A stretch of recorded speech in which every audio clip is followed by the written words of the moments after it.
So apparently we're not done discussing Mike Hoffman today. The San Jose Sharks have now flipped their newly acquired winger over to the Florida Panthers in exchange for some draft picks. We're going to discuss this move coming up next.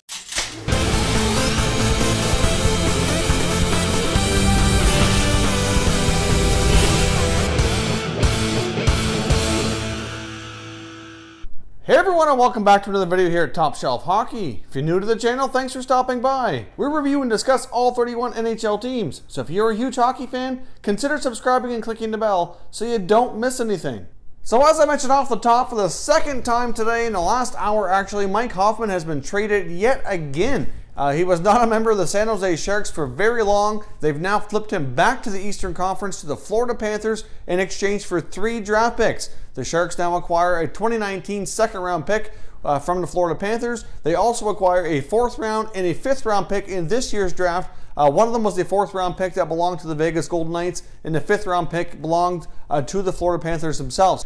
Now the Sharks moved the $4 million contract of Mikhail Boddicker off their books to the Ottawa Senators, and basically they end up trading Boddicker for 3 picks in return. So they free up $4 million in cap space, and they get 3 draft picks out of the Florida Panthers. So that's a pretty decent haul, I think, if you're a Sharks fan. But at the same time, I know there was, briefly at least, some Sharks fans that were quite excited to have Hoffman in the fold after adding Evander Kane at the deadline. And now Hoffman, it looked as though they were going to have a lot more scoring and speed on the wings, and things were looking up. And if you're disappointed as a Sharks fan that he's now been moved along, I don't blame you. Obviously, this doesn't really make the Sharks better in the short term, but you can't help but wonder here. The Sharks were already in a pretty decent salary cap situation with a fair bit of room. Now they've freed up an extra $4 million in cap space with Boddicker being off the books. So could this mean that there's either another trade in the works to bring in another top player, or are they going hardcore after a big name free agent here, maybe like a John Tavares or a John Carlson or something like that?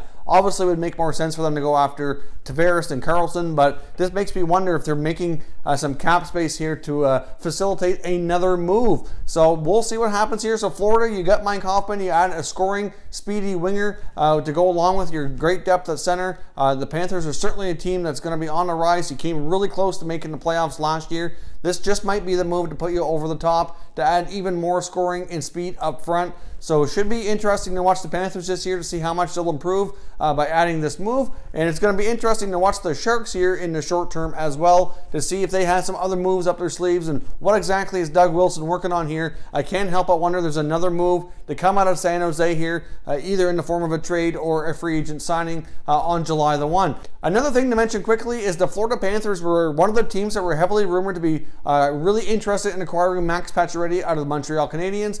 So obviously I can't see that deal going down now. They're not going to take on Hoffman's contract and try to squeeze in Pacioretty as well, unless they have an equal amount of money going back out, which I guess we shouldn't completely discount it, but I would certainly think the odds of them acquiring Pacioretty after this are, you know, almost non-existent now, and at least a lot slimmer than they were before acquiring Mike Hoffman. So let me know down in the comments, what do you think of this deal? Who was the winner today? Obviously the Sens win to a degree to get rid of the drama out of their locker room, but at the same time on the ice they certainly don't win, because Hoffman was a great sniper for them and put up lots of goals, and now they're instead have a $4 million player in Boddicker, who is a pretty decent two-way forward, but certainly not going to give them that offensive punch that Hoffman did. The Sharks end up with 3 draft picks, 2 of them for this year that they didn't have before. They free up some cap space, and now the Panthers get a nice scoring, speedy winger here. So I think in a sense all teams win, but really, unfortunately, the Sens don't win on the ice like the other teams do. On the ice, the Panthers certainly win the most because they get the most immediate impact. The Sharks might win long term because they get cap space and some extra draft picks. And to a degree, the Sens win not so much on the ice, but off the ice. So I guess in a sense, trying to put the positive spin on this, all teams do kind of win here, but obviously I think the Florida Panthers will get the most bang for their buck here in the short term. So things are already getting quite interesting heading into the kind of the trade season at the draft coming up here on Friday night, and then we've got free agency not far away as well. So it's going to be an interesting offseason. If you're new to the channel, make sure you subscribe, make sure you buckle up and stay tuned, because there's going to be all kinds of news coming out of the NHL here in the next week or two as we head into the NHL draft and free agency. So stay tuned for plenty more content as things happen here in the NHL. As always, thank you very much for watching, everybody. We'll catch you next time.